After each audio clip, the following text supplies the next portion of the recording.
bagaimana kiat yang klik banget ya untuk kita menumbuhkan semakin rasa cinta kita di hati kita kepada manusia paling mulia, yaitu Nabi kita Muhammad Sallallahu Alaihi Wasallam. Baik. Itu aja dari saya. Terima kasih. Terima kasih. Assalamualaikum warahmatullahi wabarakatuh. Assalamualaikum warahmatullahi wabarakatuh. Pertama saya bicara iman dulu, baru bicara tentang hubun Nabi. Di kitab Sahih Al-Bukhari ada topik yang kedua, topik iman, Kitabul Iman. Di dalamnya ada 57 hadis, mengungkap berbagai macam persoalan yang bisa menunaikan kita dan menunjukkan kita tentang meningkatnya iman dan menurunnya iman. Saya ambil satu hadis saja yang paling pokok. Al-imanu yazidu wa yantaqis. Keadaan iman seseorang kadang naik turun. Oke? Belum berhenti. Yazidu bit ta'ah. Dia bisa naik dengan banyak meningkatkan ketaatan, ibadah. Wa yantaqisu bil ma'siyah. Dia bisa turun ketika seseorang mengerjakan perbuatan maksiat. Clear? Jadi kalau kita berkata, saya ingin menaikkan iman saya, caranya bagaimana? Perbanyak ketaatan, naikkan ibadahnya. Salatnya tambah sunnahnya, tahajud, duha. Nanti akan terjadi perbedaan. Lisan biasa dipakai berzikir, tambah. Ketika biasa dipakai berzikir, nanti akan terjadi perubahan pada lisan. Pada yang nggak baik, jadi nggak pengen lagi. Demikian, dari ujung kepala sampai ujung kaki. Ketika ketaatan itu dikerjakan bertambah, lawannya yang maksiat pasti turun. Jadi meningkat dengan sendirinya. Tapi kalau sedang lemah, ini faktornya dua.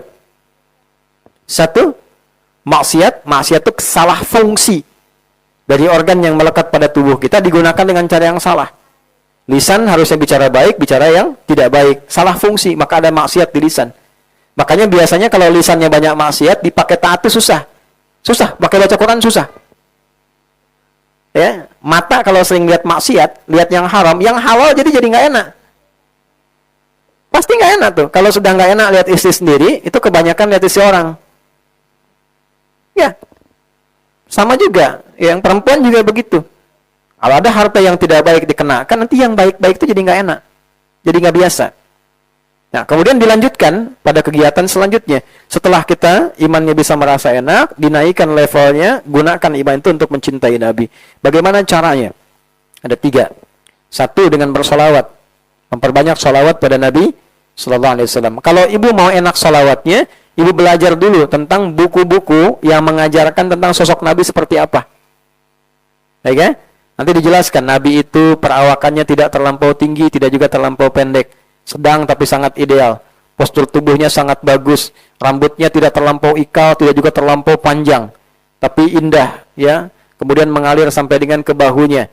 Matanya begitu indah ketika dipandang, gitu kan. Kemudian alisnya begitu tajam. Jadi indah. Jadi kebayang gambaran kita itu tentang itu, sehingga ketika bersolawat, kita menikmati itu.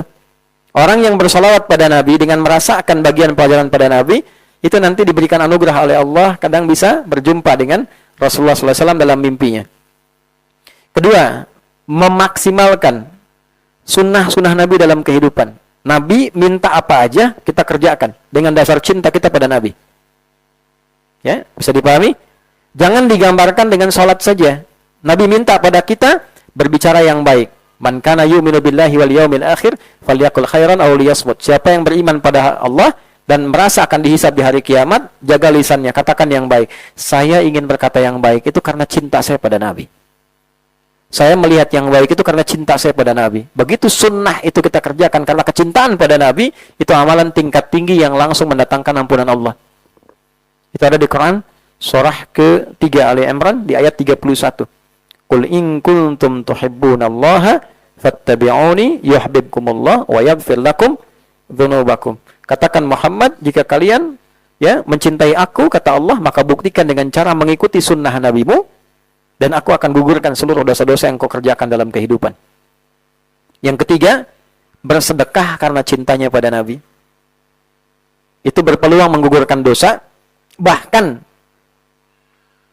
ini agak tajam kalimatnya ya, bahkan ada yang masuk neraka, diringankan siksanya di neraka, tapi maafkan keliru, seringan-ringannya tetap neraka gitu ya.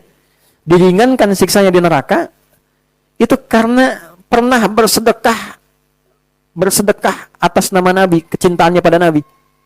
Siapa dia? Abu Lahab. Saat Nabi lahir di hari Senin, ya kan? Lahir Nabi, saking senangnya dia sedekah dengan bebaskan budaknya, Suwaibah. Dibebaskan oleh beliau karena senangnya keponakannya lahir sebelum diangkat jadi Nabi itu. Dan membebaskan budak itu urutan nomor 1 paling mahal. Ya, jadi kalau misalnya pengen sedekah biasa, ya dengan kambing. Lebih besar dengan unta. Di atas itu membebaskan budak. Itu tingkat paling tinggi. Abu Lahab melakukan itu. Jadi ada riwayat mengatakan setiap kasanya untuk Abu Lahab itu karena pernah merasa bahagia dengan lahirnya Nabi. Itu hadis sahih. Ya, diringankan itu keadaannya. Jadi saling menguatkan di antara syawahidnya. Makanya ada yang mengatakan bahwa ketika kita bersedekah karena kegembiraan kita pada Nabi, senang dengan Nabi, nah itu memberikan satu syafaat tertentu pada kehidupan kita baik dunia ataupun akhirat. Saya berikan gambaran sederhana begini, Bu. Nah, 3 ini nanti kita praktekkan ya, insyaallah. Ada orang Baduy, orang Arab Baduy. Biasanya kurang sopan di era-era itu, kurang sopan kalau masuk. Tapi bukan berarti kurang sopan ini menjadi jelek, bukan. Itu karakter saja. Bagi orang-orang kota itu nggak biasa sehingga disebut kurang sopan. Paham ya? Masuk ke masjid, Nabi sedang khutbah menjelaskan kiamat. Wah, kiamat tuh situasinya begini, menakutkan sampai orang lupa, orang tua lupa dengan anaknya, anak lupa dengan saudaranya dan sebagainya. Orang sedang sedih begini khusyuk, tiba-tiba dia interupsi. Dia interupsi nanya, "Ya Rasulullah, dari tadi Anda bahas kiamat, tapi nggak menjelaskan kapan tanggalnya," katanya. "Tapi Anda nggak menjelaskan kapan tanggalnya. Waktunya kapan," gitu ya. Pinter nggak tuh? Pinter ya? Nabi engkau bahas kiamat dari tadi, tapi nggak jelaskan waktunya kapan. Kan? Tapi kan Nabi dibimbing punya sifat fatonah. Ya, ada teori itu dalam manajemen tuh fast namanya. The fast. F-nya fatonah, A-nya amanah, S-nya siddiq, T-nya tablik. The fast gitu kan.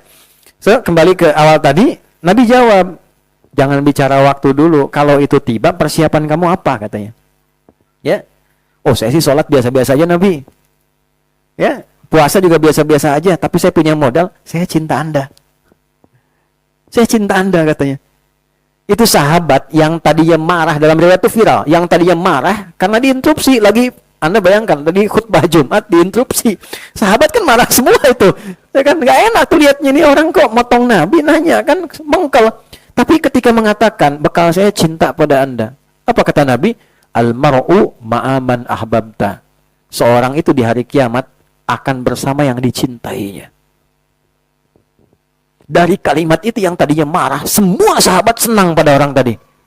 Karena mendapatkan satu hadis yang sangat mahal. Ternyata cinta pada Nabi itu bisa menjadikan kita bisa bersama Nabi di akhirat. Itulah yang dipedomani oleh para sahabat. Jadi mereka karena saking tahunya Nabi, nggak ingin pisah. Dan hal terberat dalam hidup itu bukan kehilangan ayah ibu, Bu. Kehilangan suami biasa, Bu. Tapi ketika Nabi meninggal, semua merasa berat. Level Abu Bakar tuh sampai kalau ada yang bilang Nabi meninggal, saya penggal kepalanya nih. Saking merasa berat itu. Bayangkan kita yang belum pernah ketemu ya. Gitu. Maka Nabi mengatakan ada yang orang akan membersamai saya. Kalau cinta dengan saya, cinta dengan siapapun akan bersama di akhiratnya. Maka apa yang terjadi? Dari sejak saat itu mereka beramal untuk mencintai Nabi. Tapi yang paling ajaib apa? Istimewanya. Tiba-tiba Nabi bilang, "Ashtaqu bi ikhwani." Yang saya rindukan tuh saudara-saudara saya. Sahabat berkata, "Alasna ikhwanak, bukankah kami saudaramu ya Rasulullah?" "Bukan," kata Nabi. "Bal antum ashabi, kalian sahabat saya." Ikhwani, saudara-saudara saya itu, humul ladina yu'minuna bi walam yarawni. Mereka itu yang enggak pernah lihat saya, cuma iman sama saya gitu. Mau percaya. Enggak pernah lihat saya, cuma mau percaya. Mau sholat. Itu Nabi tuh kangen gitu. Kangen sama kita. Masa kita enggak kangen ya? Ya, jadi upayakan tanamkan rasa cinta itu, rasa sayang itu, sehingga ada kesempatan. Masa bersolawat nggak pernah lihat, ya kan? Nah, kita berdoa dalam sholat kita sebut tapi nggak pernah lihat. Nah, jadi itu gambarannya. Wallahu a'lam. Tapi setidaknya ya niatkan itu dan semoga Allah memberikan jalan termudah untuk kita berkumpul bersama Rasulullah SAW. Makanya jadi umat Nabi yang baik, ya. Jadi yang baik. Rahama, saling mencintai. Jadi apa orang tuh nggak harus dengan apa ya? Ya lihat dengan cara pandang kasih sayang Nabi ngajarin kita lah. Ya, kalau sudah seperti itu hati kita juga lapang. Saling menyayangi orang. Alhamdulillah, beda pendapat, alhamdulillah apa-apa, saling menyayangi. Ya. Bahkan dengan yang belum beriman pun kita doakan. Kalau sudah seperti itu hidupnya tenang. Ada masalah sedikit di rumah tangga, dengan sifat sayang bawanya. Kalau tidak banyak kecewanya nanti. Ya, seperti yang Nabi ajarkan, alhamdulillah, titipan sementara. Ya, balas dengan, walaupun itu tidak mudah, sepanjang hidup masalah akan selalu ada. Dan masalah itu mengkonfirmasi kebenaran, ujian, dan ikhtiar kita untuk beribadah kepada Allah Subhanahu wa Ta'ala. Kalau nggak ada masalah, kita nggak kenal sabar, nggak kenal jujur, nggak kenal ibadah, ya, nggak kenal tariqah untuk menyembah Allah. Justru dengan adanya masalah itu dihadirkan segenap kebaikan untuk kehidupan kita semua.